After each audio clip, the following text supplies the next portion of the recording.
کہ اے انسانوں اپنے اس رب کی بندگی کرو جس نے تم کو جو ہے پیدا کیا اور ایک نفس سے پیدا کیا اور اس سے پھر بہت سارے مرد و عورت جو ہے پوری دنیا میں پھیلا دیے، اور اس رب سے ڈرو جس کا واسطہ دے کر تم ایک دوسرے سے اپنے حق مانگتے ہو، اور یہ جان لو کہ اگر تم اس معاملے میں کوتاہی کرو گے تو پھر اللہ تم پر نگراں ہے، اللہ تمہیں دیکھ رہا ہے، تمہاری ایک ایک حرکت سے وہ واقف ہے۔ یہ نصیحت، اور پھر اس کے بعد کی آیتوں میں بھی تقویٰ کا حکم دیا گیا ہے، پرہیزگاری کی زندگی گزارنے کا حکم دیا گیا ہے، اور کہا ایک جگہ یا ایھا الذین آمنوا قولوا قولا سدیدا، اے ایمان لانے والو تم جب بات کرو، کوئی معاہدہ کرو، کوئی کسی سے معاملہ کرو تو جچی تلی بات کہو، ایسا نہ ہو کہ تم بس بغیر سوچے سمجھے کوئی بات کہہ دو اور پھر بعد میں تمہیں شرمندہ ہونا پڑے اور بعد میں حالات خراب ہو جائیں۔ تو ایسی ہدایتیں، ایسے احکام اور تعلیمات اللہ کے رسول کا طریقہ جو آپ نے ایک گھر کو اچھا بنانے کے لیے، خاندان کو اچھا بنانے کے لیے جو ہمیں تعلیمات دی ہیں، ان سب پر عمل نہایت ضروری ہے۔ اگر ہم اس پر عمل کریں تو ہمارے گھر جنت بن جائیں گے، جنت نشا بن جائیں گے، وہاں کوئی لڑائی جھگڑا نہیں ہوگا، کسی طرح کا کوئی غم نہیں ہوگا، فکر مندی نہیں ہوگی، بچے آپس میں محبت سے نہیں لڑ رہے ہیں اور رہ رہے ہیں، ہر وقت لڑائی جھگڑے کرتے ہیں، یہ فکر نہیں ہوگی، ایک دوسرے کا حق ادا نہیں کر رہے ہیں، ایک دوسرے پہ بھروسہ نہیں کر رہے ہیں، یہ فکر دامنگیر نہیں ہوگی۔ اگر ہم وہ اسلامی قوانین سب آ جائیں اور اس پر سب ہم عمل کرنے لگیں تو ہمیں خود متوجہ ہونے کی ضرورت ہے اور لوگوں کو متوجہ کرنے کی ضرورت ہے۔ یہ چیز اسی وقت آ سکتی ہے جب ہم اپنے فیملی کو ایجوکیٹ کر دیں، تعلیم یافتہ کر دیں، اور تعلیم یافتہ جو ہے نہ صرف دنیا سے واقف کرا دیں بلکہ دین کی جو بنیادی اور ضروری تعلیم ہے وہ انہیں ضرور دیں، اور اپنے گھر میں اللہ کا، اس کے رسول کا، صحابہ کرام رضی اللہ عنہم کا، صحابیات کا، اور اپنے علماء کا، بزرگوں کا، سب کا ذکر ہو، ان کے وہ واقعات سنائے جائیں جن سے جو ہے اثر قبول کیا جاتا ہے، زندگی میں جو ہے تبدیلی آتی ہے اور اچھا بننے کی کوشش کی جاتی ہے۔ یہ ماحول ہونا چاہیے۔ گھر میں کوئی وقت مقرر کر لیا جائے کہ حدیث سنائی جائے گی، قرآن سنایا جائے گا، مطلب اس کا سمجھایا جائے گا، اپنے بزرگوں کے واقعات سنائے جائیں گے، صحابیات اور صحابہ کے قصے بیان کیے جائیں گے، پڑھ کے سنائے جائیں گے تاکہ اس سے نصیحت حاصل کریں۔ یہ جو کتابیں ہمارے پاس بہت سی ہیں، روزانہ اس سے مطالعہ کیا جا سکتا ہے۔ آداب زندگی کا نام آپ نے سنا ہوگا، مولانا یوسف اصلاحی صاحب نے تیار کی ہے، وہ اس میں زندگی سے متعلق عام طور پہ جو چیزیں پیش آتی ہیں اس تعلق سے بہت ہی اچھا انہوں نے انتخاب کیا ہے، احادیث کا، قرآن کا، واقعات کا، بہت مفید کتاب ہے۔ ایسی اور دوسری کتابیں بھی ہو سکتی ہیں، ان کا بھی مطالعہ ہو سکتا ہے۔ منتخب احادیث ہوتی ہیں، راہ عمل ہے، سفینہ نجات ہے، اور دوسری بہت سی احادیث ہیں، ترجمان الحدیث ہے، اور کلام نبوت ہے، اور بھی علماء نے بہت سی کتابیں حدیث کی تیار کی ہیں۔ ان کو جو ہے وہ پڑھا جا سکتا ہے، ان کو اپنے گھروں میں سنایا جا سکتا ہے۔ بھائیوں، یہ ضروری ہے تاکہ ہمارے خاندان جو ہے مستحکم ہو سکیں، اور ہمارے گھروں میں ہماری جو روایات ہیں، ہماری جو اخلاق ہیں، ہماری جو حیا ہے، ہماری جو اخلاقی طاقت ہے، اس میں نقب زنی نہ کی جا سکے، ہمارے گھروں کو برباد نہ کیا جا سکے، ہم نمونہ ہوں۔ اس کا ایک فائدہ یہ ہوگا کہ ہم اللہ کے چہیتے بن جائیں گے، اللہ کے فرمانبردار بن جائیں گے۔ دوسرا فائدہ یہ ہوگا کہ ہم کو دیکھ کر اسلام کی تعلیمات جو ہے دوسروں تک پہنچیں گی۔ ہم زبان سے ان لوگوں کے پاس جائیں جو اسلام سے ناواقف ہیں، اس دین رحمت سے محروم ہیں، ہم ان کے پاس جائیں، انہیں اس کی طرف بلائیں، دعوت دیں، اور ہمارا اس پر عمل نہ ہو تو الٹا اثر پڑے گا۔ کوئی وہ ہم سے اثر نہیں لیں گے، لیکن ایک دفعہ کو ہم زبان سے نہ کہیں لیکن ہم اسلام کا نمونہ ہوں، ہمارے گھر اسلام کی تصویر پیش کر رہے ہوں۔ جب برادران وطن کے خواتین ہماری خواتین سے ملیں یا برادران وطن ہم سے ملیں اور ہمیں دیکھیں ہمارے گھر کے معاملات دیکھیں، ہماری شادی بیاہ کے طور طریق دیکھیں، تو ان کو یہ میسج ملے، وہ یہ سوچنے پہ مجبور ہوں کہ ارے ان کے یہاں ان کا مذہب، ان کا دین جو ہے انہیں کیسی تعلیم دیتا ہے، کیسا اچھا انسان بناتا ہے۔ یہاں تو محبت و الفت ہے، یہاں نفرت کا کہیں نام نہیں ہے، ایک دوسرے کے حق کی ادائیگی کا جذبہ پایا جاتا ہے، ایثار و قربانی کے لیے ہر وقت ہر فرد تیار رہتا ہے، کسی کو تکلیف ہو جائے تو تڑپ اٹھتا ہے، کسی سے کوئی حسد نہیں رکھتا، کوئی جلن نہیں ہے، دشمنی نہیں ہے۔ تو اس طرح سے اگر ہمارے مسلم گھرانے بن جائیں گے، ہمارے پریوار بن جائیں گے، تو پھر دیکھیے کیسی تبدیلی آتی ہے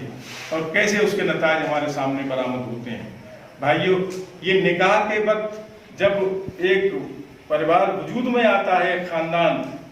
تو اس وقت یہ سب تعلیمات ہم کو دی جاتی ہیں، لیکن افسوس کی بات یہ ہے کہ ہم نے شادیوں کو اس طرح کا بنا دیا ہے، تفریح کا ذریعہ بنا دیا ہے،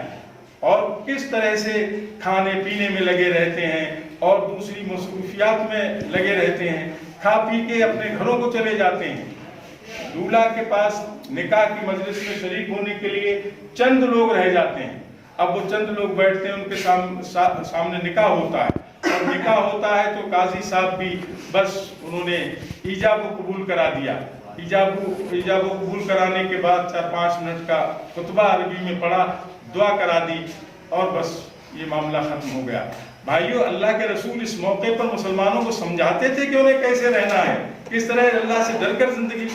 گزارنا ہے، کیسے اسلام پر چلنا ہے، کیسا گھر بنانا ہے، یہ سب سمجھایا کرتے تھے۔ تو ہم لوگوں سے، اپنے علماء سے کہیں، ہمارے علماء بھی اس کے لیے تیار ہوں کہ اس موقع پر ضرور کچھ نصیحتیں کیا کریں، اب وہ نصیحتیں جو اللہ کے رسول کیا کرتے تھے وہ باتیں سمجھائیں، وہ عربی میں ہیں، عوام عربی نہیں جانتی، لیکن ہم اس کا ترجمہ کر کے، اس کی تشریح کر کے لوگوں کو بتائیں، یہ نہایت ہی ضروری ہے۔ تو بھائیو، خاندان کو مضبوط بنانے کے لیے، اپنے سماج کو مضبوط بنانے کے لیے یہ کام ضروری ہے ہمارے لیے، اور ہم اپنے برادران وطن کے یہاں جو خرابیاں پائی جاتی ہیں وہ بھی اشارتاً کنایتاً ان کے سامنے لا سکتے ہیں، حکمت کے ساتھ، ان کا دل نہ دکھے اس حکمت اور اس سمجھداری کے ساتھ، تو اس طرح سے پورے ملک کا ماحول بدلے، پورے ملک میں ایک دوسرے سے متعلق اعتماد پیدا ہو، یہ ہماری کوشش ہونی چاہیے۔ مگر افسوس کرنا پڑتا ہے اس وقت جب ہم اپنے گھروں کا جائزہ لیتے ہیں، اس پہ اچھٹتی ہوئی نظر ڈالتے ہیں، کیا کچھ ہو رہا ہے۔ شادی کے نام پر دیکھیے کیسے کیسے کام ہوتے ہیں جن کو دیکھ کر شیطان بھی شرمائے۔ شادی سے پہلے کتنی رسمیں ہیں، کہیں سگائی ہے، کہیں منہ دکھائی ہے، کہیں کچھ ہے، کہیں کچھ ہے، کہیں لڑکی والوں کو یہاں کھانا ہے، اور کھانے کے ساتھ جو ہے تحفے تحائف دینا ہے، اور اب تو پتہ نہیں کتنی قیمتی چیزیں دی جانے لگی ہیں، سونے کے زیورات بھی دیے جانے لگے ہیں عورتوں کو، اور ان کے لڑکے کے بھائیوں کو اور لڑکے کے بہنوئیوں کو، پھوپھاؤں کو، ان کو کہیں موبائل، کہیں کوئی اور تحفہ، کہیں اور تحفہ، اور بہت بڑی تعداد لے کے پہنچتے ہیں۔ ہمارے یہاں تو اس میں بہت لوگ جاتے تھے، تو ہر شخص کو جو وہاں جاتا ہے اس کو کوئی گفٹ دیا جاتا ہے، کبھی واٹر کولر دیا جاتا ہے، کبھی کوکر دیا جاتا ہے، کبھی کچھ اور دیا جاتا ہے، کہ سب ایک ایک پیس جو ہے سامان کا لے کے چلے آ رہے ہیں، گویا کہیں سے ڈکیتی ڈال کے آ رہے ہیں، کسی کو لوٹ کے آ رہے ہیں۔ واقعی بیچارہ لڑکی والا لٹ جاتا ہے، زمینیں بک جاتی ہیں، گھر بھی بک جاتا ہے کبھی کبھی، اور وہ قرض نہیں اترتا ہے، اس فکر میں وہ بیمار پڑ جاتا ہے، طرح طرح کے امراض اسے آ کے گھیر لیتے ہیں، اور وہ بس ایسے ہی بلکتا سسکتا اس دنیا سے رخصت ہو جاتا ہے۔ بھائیو، یہ ہمارے سماج کی، ہمارے معاشرے کی، ہمارے گھروں کی یہ حالت ہے،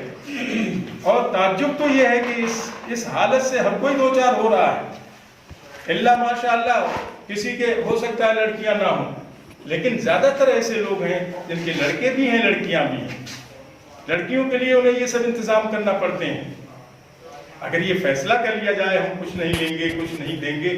تو کیسے سکون کی زندگی ہوگی، کیسے آسانی سے نکاح ہو جائیں گے۔ جو بچیاں ہماری